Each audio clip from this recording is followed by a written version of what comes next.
some of you felt something there, and that is the voice of the Spirit. And that voice of the Spirit wants to go with you into the rest of this week. You don't have to wait till next Sunday to experience that, but it comes in the stillness. We're in week number 3 of a series on the Beatitudes. And again, if I haven't had a chance to meet you, my name is Kyle. I get to be the pastor here, and what a gift it is to open up Scripture each week and to learn and grow together. I'm learning and I'm growing, and I invite you just to come along with us. The Beatitudes is this series, or this sermon rather, that Jesus preached. Matthew chapter 5, 6, and 7 is this Sermon on the Mount. And Jesus starts that by giving these 9, what we call the Beatitudes. Beatitudes, just a Latin word for blessed.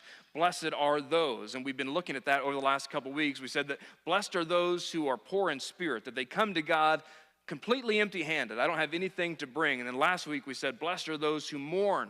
Blessed are those who not mourn external things, but mourn the sin that's in my life. And what we've been saying in this series is this is really what discipleship looks like. This is what really Jesus invites us into as followers of Jesus, to lean into what he is calling us to, because blessed, that word blessed is this joy rooted in God himself, that I can be full of joy, I can be full of God, not based on external things, but based on who he is. One commentary I was reading this week had this great definition for it. I should have put it up on the screen, but the definition that they gave for blessed is that it's a happiness that's rooted in the promise of God. That's not a happiness based on the external bank account or things going on in my life, but it's this covenant relationship, this covenant happiness. This is who God is, this is who he says I am, and this is what he says I can have, and that anchors me, and that roots me. And so this week we're looking at number 3. If you have a Bible, we're going to look at Matthew chapter 5, verse number 5, but then mostly we're going to be, if you have a printed Bible, in Psalm 37. Now, just a quick aside before we get there. Normally we have todayssermon.com, but that website, for whatever reason, has been down the last couple days, and so we do not have that today. So if you're looking for sermon notes, they are not available. Here's what all of us struggle with. Here's what almost certainly somebody that you know struggles with. I certainly struggle with this. We want to be in control. We want to be in control. Some of you want to be in control to such a degree that you may have, and please don't elbow anybody at this point in the sermon. Some of you have been called at some points in your life a control, what's the word? Yeah, control freak. And some of your arguments have been revolving around, well, I just think you're trying to control me, and you're a control freak. And you've had that conversation, and some control is good, because there's some things that you need to control. You need to control, what type of food goes into your body. You need to control, what type of things do you watch and what type of things do you listen to. Control, especially in families, is valuable because it lets me know when do I need to get to my haircut. Well, not my haircut, but other people's haircuts. Like when do I need to get my kids to their haircut. My haircut person this week had to call my wife and say, hey, wasn't Adler supposed to be here for a haircut? And the person that's in control had to call me and say, weren't you supposed to take it? Yeah, so I was, and I was 30 minutes late. It all worked out fine. Don't worry about it. But control is good. We need to have some control. It's how things happen. The challenge is when we try to find control in things that is really in God's control. Because as Christians, a temptation that we have is that it's easy to want to wrestle control away from God, especially if your personality leans more towards control. If your personality leans more towards, I need to have things just so. If God doesn't seem to be doing things on your timeline or how you want them to be done, it's easy to say, well, I need to get control of that. Or things happen in my life and people agitate me and people aggravate me and I need to control them. I need to control circumstances, all of these things. But here's the tension that we feel when it comes to controlling those things. Again, there's some control that's good. There's some control that you need. Some control is how you get things done. But the other side, the more poisonous side of control, here's what I would suggest is true, that the more we try to control, the less peace we have. I would invite you to look at your own life. That if you are the one that has to feel like I've got to keep all the plates spinning, that everything is up to me, that I've got to make sure that it all works out, as I do that, the stress goes up and up and up and up and up. And then if I finally get everything working, if everything finally is going the way that I want to, then the stress is now I've got to keep it going. The plates are all spinning and I've got to keep them spinning. And it's my peace goes down. The more control I try to wrestle away, the less peace that I have. And here's the dilemma that we face, because control gives you a promise. The reason that you and I move towards control is that it gives us, it has this carrot. The carrot of control is security, but what it delivers is anxiety. We think in our mind that if I could just control everything, then I would be safe.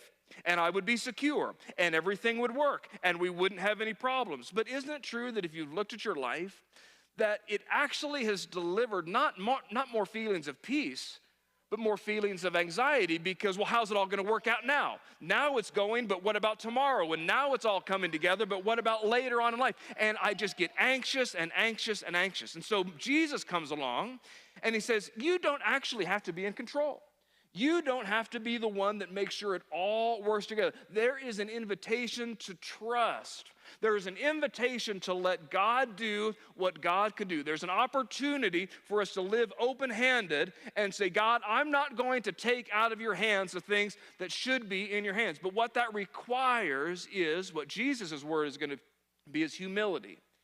It's a humbleness that recognizes I have a role to play, and God has a role to play. And I ought not get into God's lane. And I don't need to wrestle away from God the things that are in his control. I need to be humble. And Jesus said, Matthew chapter 5, verse number 5, blessed are the humble. Blessed are the people that have a good and right view of myself and a good view and a right view of God. Why? Well, they will inherit the earth. Now, depending on what translation you're using, your translation might say meek. It's the same word. But it's blessed are those who realize I can't do everything. Blessed are those who realize that I shouldn't do everything. Blessed are those who realize that I ought not take from God the things that are God's. Blessed are those, here's the way to say it, are those who have a right view of themselves. What is God calling me to, and what lane is God calling me to live in? And I have a right view of God, that he is God and I'm not. And so he can see things that I can't see, and he knows things that I don't know, and he can see around the corners that I can't see around. And so I have to have a right view of God that says, I don't see what he's doing, but he must be doing something. And I don't understand what he's doing, but he must be doing something. I have the right view of me that I'm finite, and God is infinite. I have the right view of myself as that there are some things that God has called me to do, and he's not called me to just be on a bump on a log, but he's also not called me to be God.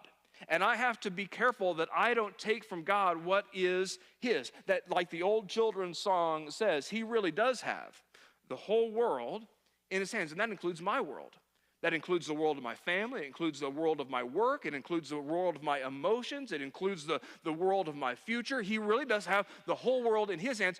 But the world can't be in his hands and my hands at the same time. Blessed are the humble who recognize he's God, I'm not. Blessed are those who stop trying to wrestle away control from God, and instead I just rest in his sovereignty. And then there's a promise on the other end of that. Blessed are those who are humble. They will inherit the earth. He says, on the other side of resting and humility, recognizing who God is and recognizing who I am, the promise on the other side of that is those things that we've been chasing will have.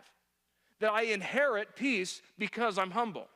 I can inherit joy because I'm humble. Inheriting, you know the difference between inheriting and earning? You earn a paycheck because you've worked for it. You inherit something because you're part of a family. You work for something and you're owed a paycheck. You inherit because this is just the person that I am in a family. And Jesus says, if you can recognize who God is and who you are and make sure you maintain those roles, those things that you want, the chasing of peace that you're chasing, the chasing of joy, the chasing of contentment, the chasing of do I matter, does my life matter, all of those things, well, you inherit those things because I'm letting God be God. I don't have to be God when he is. Now, when we, again, especially if your translation says meek, we think of that as, well, that must mean that I'm weak and I get ran over and everybody takes advantage of me. But this word, and we're going to see a lot of kind of unique Greek and Hebrew words today because the Greek and the Hebrew have kind of a deeper meaning than what English can mean. But that word humble or meek, it really means strength that's under control. The best illustration for it is this powerful, you've seen them in pastures maybe, this powerful horse that's been perfectly trained. That horse could run you over and kill you and maim you just like that. It's so strong, and yet it's been trained. And so that power is under control. It's under the master's hand. And so I saw this video a couple weeks ago. It was awesome. This beautiful, powerful barrel race horse was being driven by this girl had to have been 3 years old. It was unbelievable. And she was ripping around those barrels. And you know what? That horse could have taken her out. That horse could have bucked her off. That girl did not have more strength than the horse did, but it was strength under control. And every time that little girl touched the reins, the horse moved. That's the invitation that God gives to us. That have your strength, God's given you that strength, but I want you to be under control. I want you to be aware and listen to, where is the Spirit leading? Where is the Spirit trying to get you to pull back? Where is the Spirit trying to get you to move forward? It's not that you get ran over. It's not that everybody takes advantage of you. It's I'm strong, but I'm strong enough to recognize I'm going to sometimes pull back if that's what my master is telling me. It's my decision every day. My strength is not for my advantage.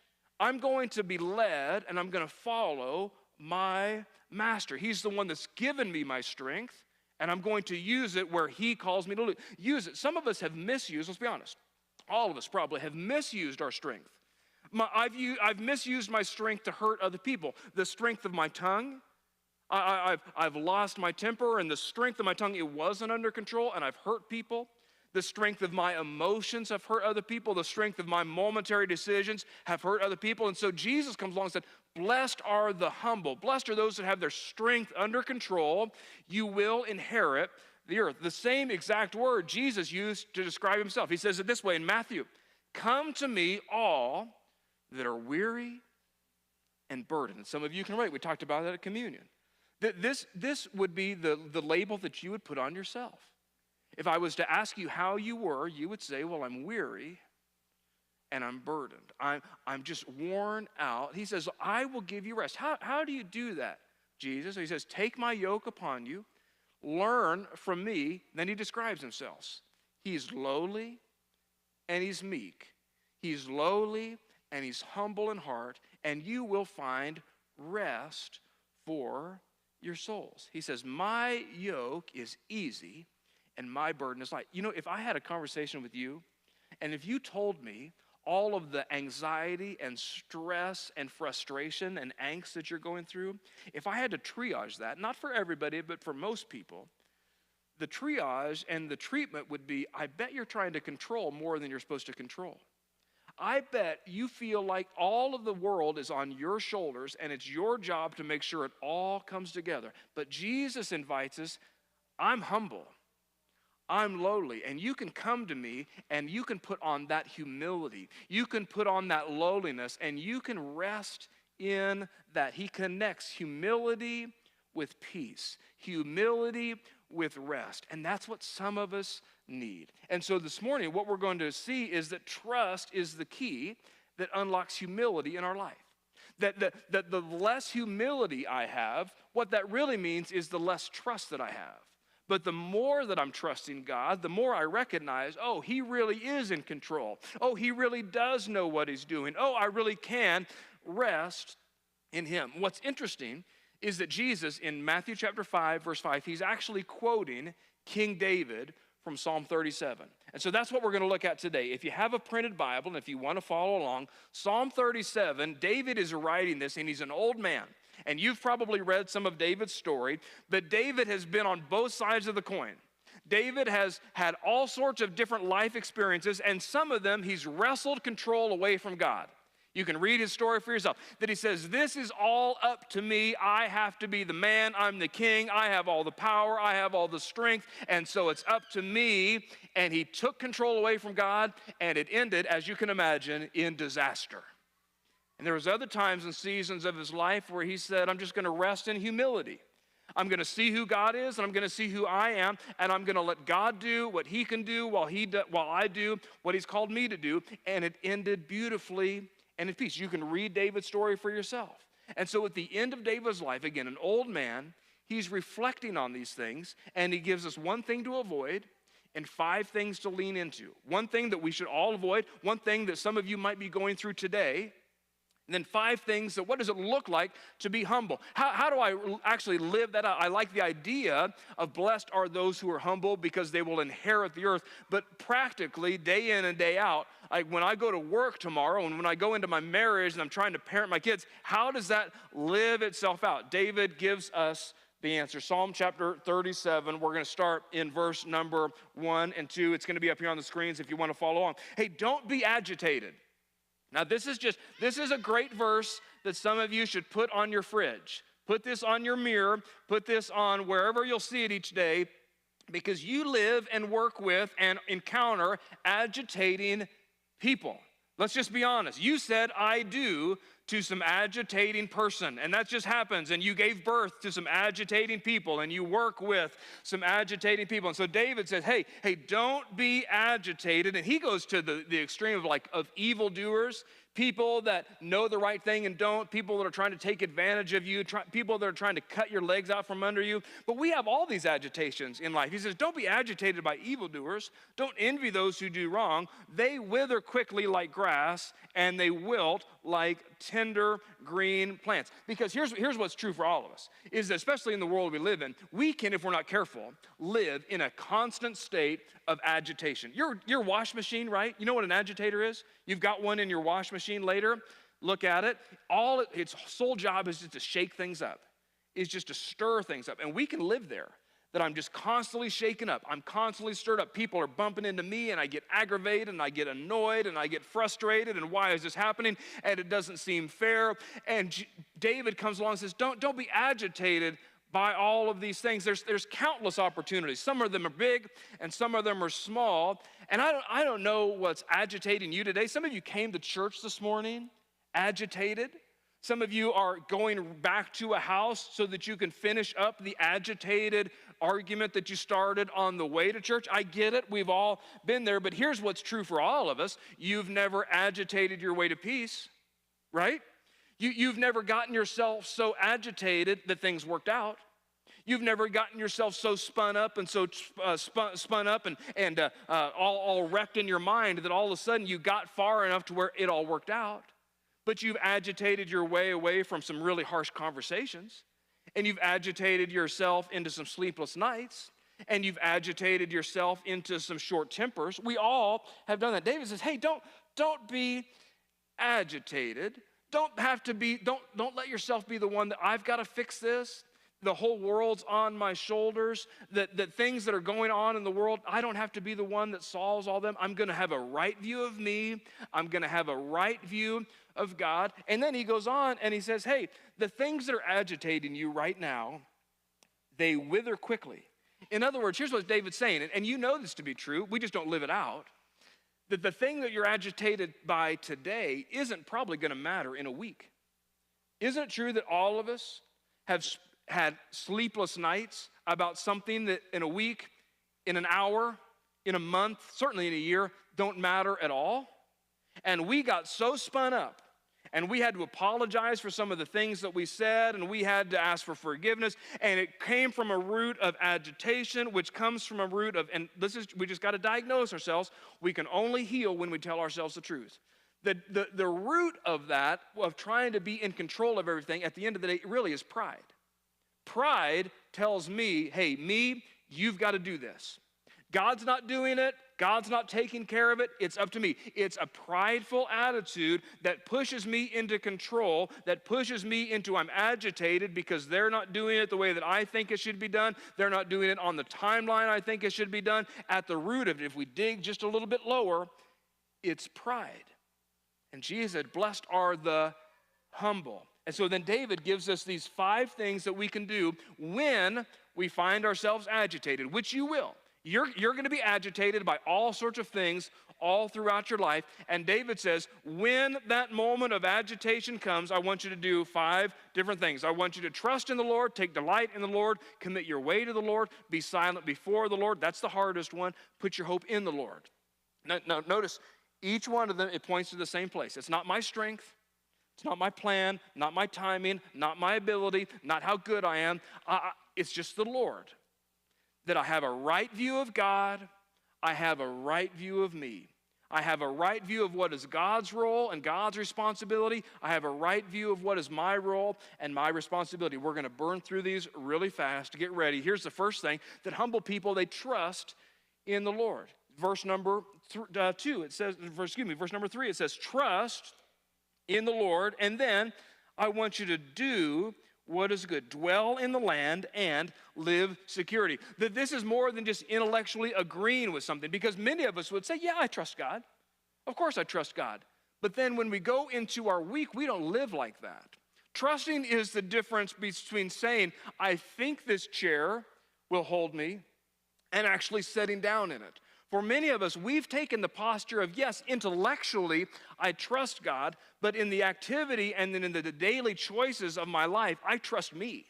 I trust my strength. I trust my ability. And so David says, hey, trust in the Lord, not just in your mind, but actually in your day in and day out life. God, I'm living open-handed. I'm putting you in your rightful place, because there's all sorts of things. We can't control what necessarily happens, but we can control who we trust. I can't control what you do. I can't control what the boss does. I can't control what my job does, but I can control whose hands am I putting this in? Whose hands are really going to be in control and moving my life? And then he says, hey, in the moment while you're waiting on God, while you're trusting, while you're saying, God, I'm not going to wrestle control away from you, I'm going to keep doing the right thing. I'm going to keep showing up. I'm going to keep praying. I'm going to keep being faithful. I'm going to keep doing what God's called me to do, because it's not that I just let God do everything and I step back and I just wait and I just see, well, God's called you to do something. He's called you to do good.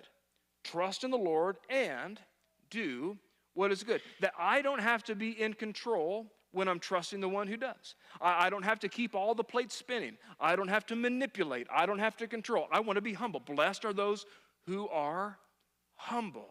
They're going to inherit that peace. They're going to inherit joy.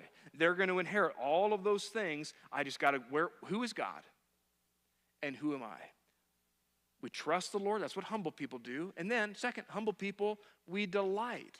We don't use that word enough. We delight in the Lord. Verse number 4, take delight in the Lord, and he will give you your heart's desires. So this is a step above trust. Trust says God's reliable. I can count on him. Delight says God is enjoyable. You see the difference? The trust says, yeah, I'll lean my life onto him. I'll lean all of my future onto him. But delight says, well, that's the best thing to do. I don't have to do it begrudgingly. I don't have to do it through gritting my teeth. I delight in the Lord. And when I delight in him, what David says is my desires start to align with his desires, and he'll give me the desires of my heart. The more that you enjoy God, the less you need everything else to go your way. Because you know that ultimately my source is God. My joy comes from God. My peace comes from God. My security comes from God. And so the more I delight in him, the more that I lean into him, the less I need you to be okay. The less I need you to do everything for me. I just delight, I trust in him. Because, and here's, again, we just have to be honest with ourselves. The thing that I delight the most in generally controls me. That if I delight the most in my bank account being big, then that controls me. And if the 401k takes a nosedive, my delight is gone, then I've got to wrestle back control, and I lose my peace, and I lose my joy, and I look back, and it's because my delight was in something shaky. And if my delight is, you can name it for yourself, if your delight is in being popular and being influential, well, as long as everybody's looking at me and all eyes are on me and life is going great, if that's where my delight is, then I'm okay. But what happens when I get to the crossroads and I have to follow God or I have to follow the crowd? And if I follow God, then the crowd kind of turns on me. And if my delight is in them, then I delight in the Lord. When he's the one that brings me joy, that I'm unshakable. I still have things that frustrate me and annoy me. I still have things that agitate me. I still have problems in life, but I'm rooted in, man, I'm trusting in him. and I'm delighting in him. And then here's the third thing that humble people do. Humble people, they commit their way to the Lord. I love this word commit. This word, again, this was written in Hebrew, and this word commit means to roll something off onto somebody else. So the picture is, think of at the end of a day, these huge camels that carry these huge burdens on their back. At the end of the day, they kneel down and the owners roll that burden off their back. That's that word commit. And in verse number 5, it says this, commit your way to the Lord. In other words, all of those things that you've been trying to carry, all of that burden that you've been trying to bear, what would it look like if you rolled that on to God? It requires humility.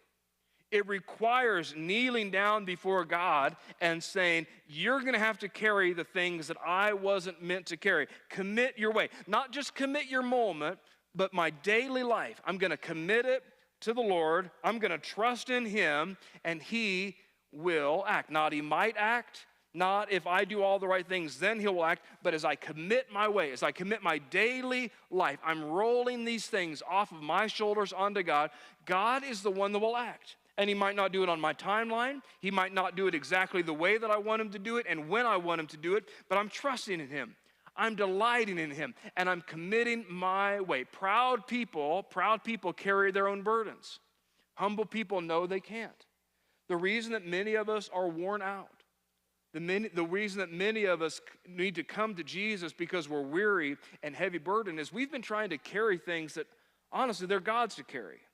It's exhausting to carry unforgiveness. It's exhausting to carry strife.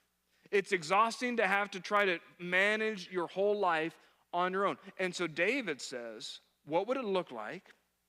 Roll that off.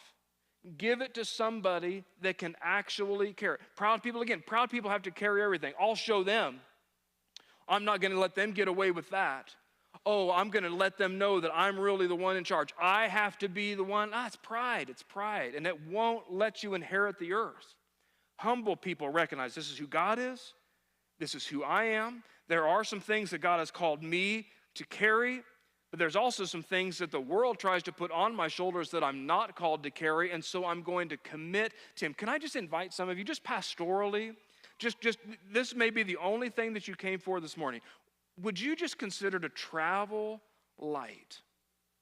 As you go through life, there's going to be all sorts of things that try to get put on your shoulders. Unforgiveness, strife, resentment, gossip, all of these things. What would it look like? Just travel light. I'm not going to carry that. I'm going to release that to God. I'm going to trust that, man, his timing is not my timing, but his timing is perfect. I want God to do this right now and in this way, and I wanted him to do it yesterday. But God, I trust in you. I delight in you, and I'm going to commit my ways to you. And watch just what happens to your heart.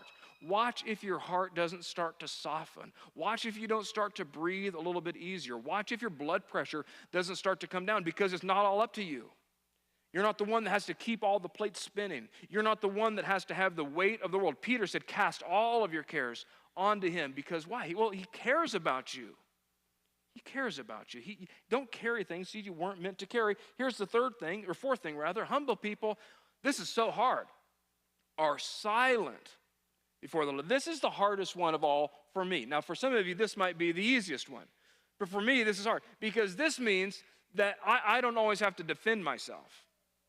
That when other people are coming against me and I want to pride up and I want to let them know and I want to make sure that they know, David says, well, what would it look like if you were silent? Jesus did this. If you remember the Easter story where Jesus was before Pilate and they kept answer. They kept throwing all these accusations at him, and they said, and you said, and what it was Jesus, he was just silent. Did you know that not every accusation needs an answer? Not every accusation has to make you, but you can just let your character speak for itself.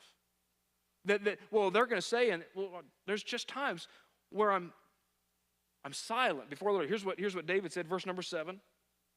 Be silent before the Lord. Wait expectantly for him. I'm going to let God vindicate me.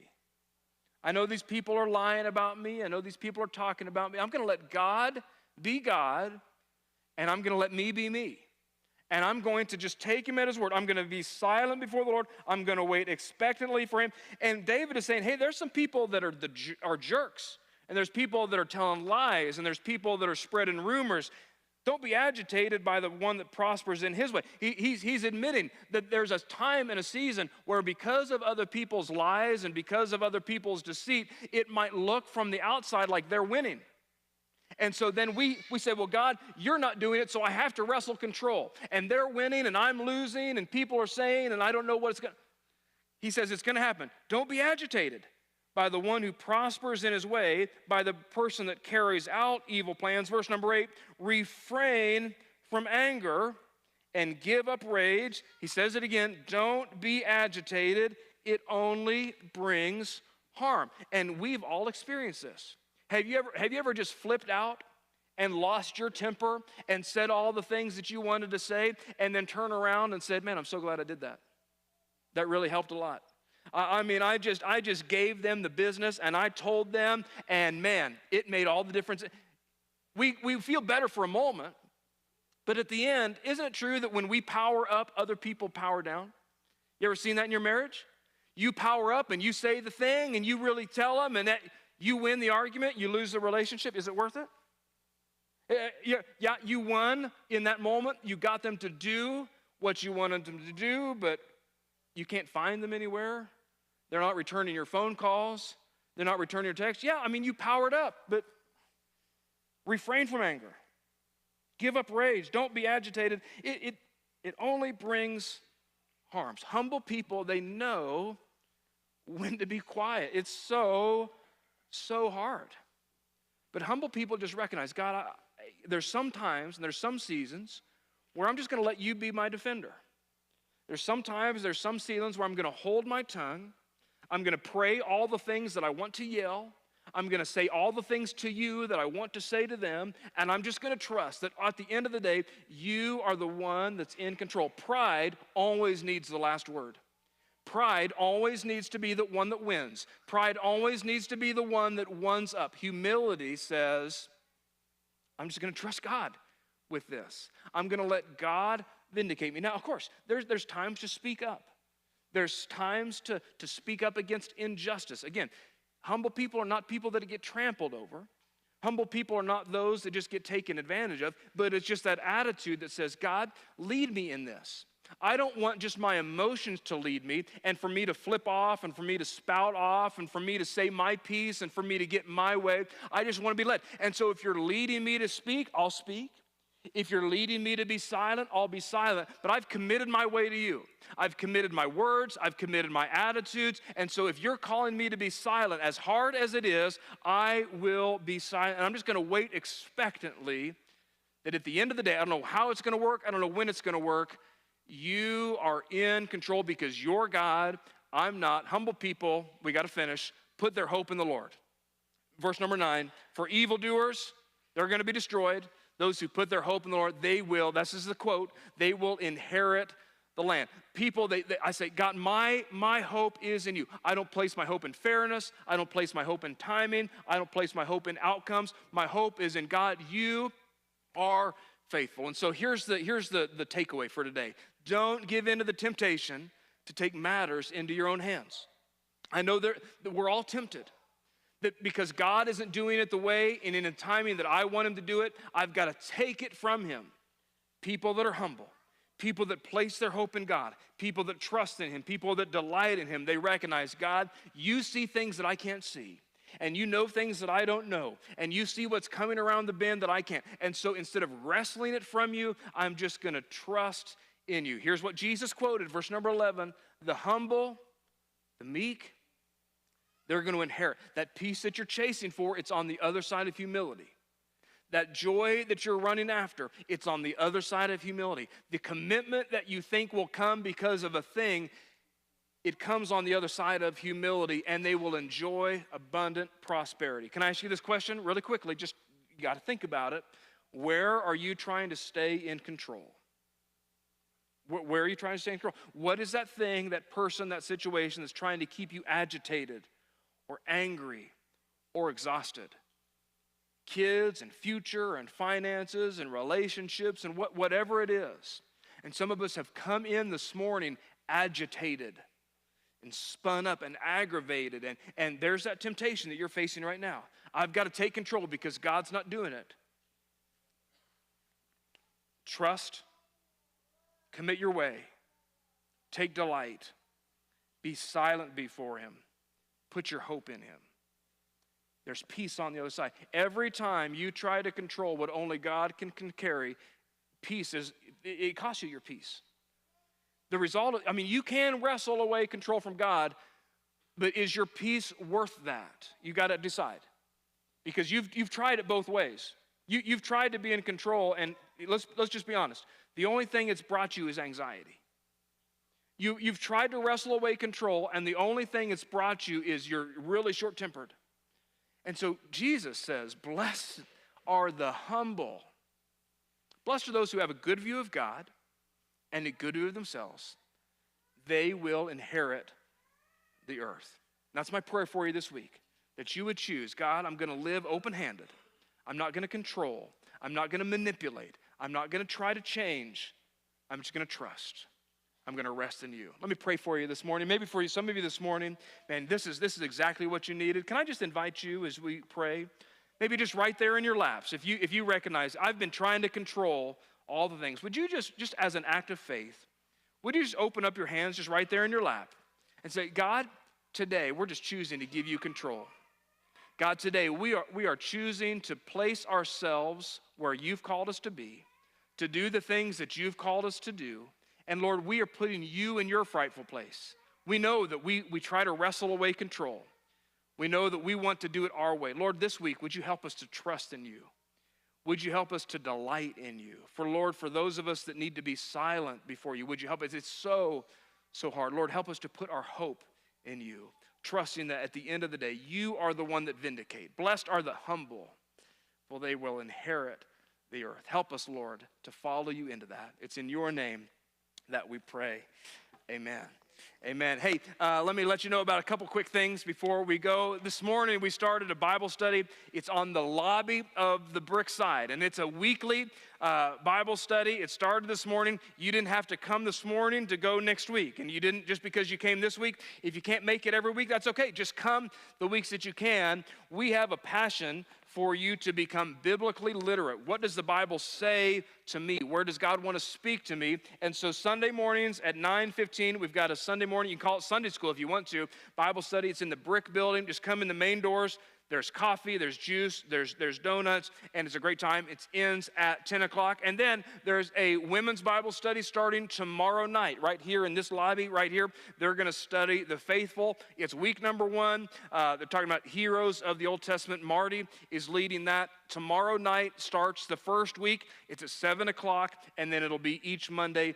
I think there's like 7 weeks or something like that. And so, ladies, if you want to come to a Bible study, Marty does such an extraordinary job. Tomorrow night at 7, you say, well, I can't make it to all of them. That's okay. Come to the ones that you can come to. Well, I can only make it to a couple. Come to a couple. You'll be better off for it. Again, right there in the lobby. It's a great opportunity to get to know some other people as well. For some of you, this is your church. You love your church. You're part of the church. If you want to support the church, you can do that several different ways. They've got baskets here in the front. There's a basket in the back. You can go to gatewayoakley.com/give, and through that, you can just give all sorts of ways, Venmo, Apple Pay, all the different ways that people give these days. So grateful for those that are so generous to the church. Everything that we do is because of your generosity and your faithfulness. So grateful that you do that. With that, can't wait to see you next week. We'll be in week number 4 of our Beatitudes series. Until then, may the Lord bless you, keep you, lift up